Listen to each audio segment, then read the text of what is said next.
Ngaturaken pangipur konjo kagem keluarga Pati. Ya mangga wonten gubuk asmara. Elek ya ben mangga kasuwun berkahi.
Wis kuput sok iki lho ngucap ra mikir blas. Mangga. Sadrone ati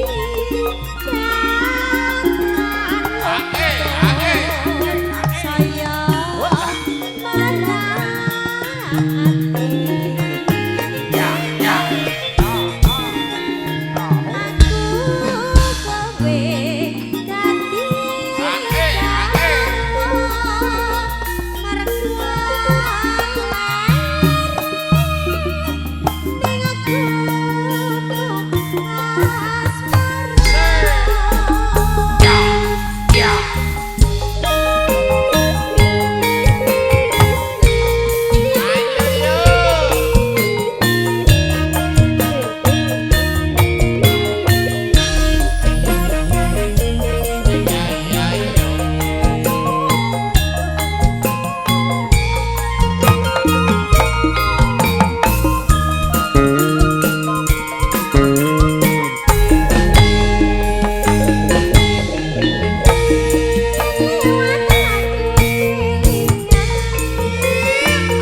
niki kapiyantuk salam. Saking. Nggih, Mas.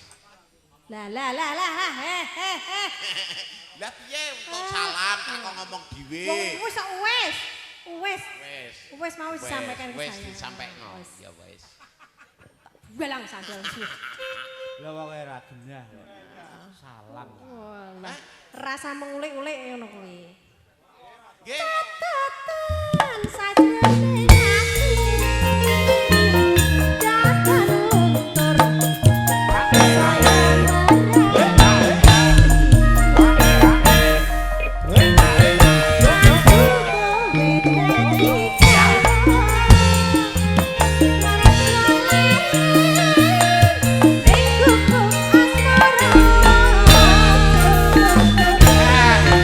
Aturaken panipur kaja kagem keluarga Pati Bapak Haji Awe nggih sampun katuran wonten gubuk asmara nggih.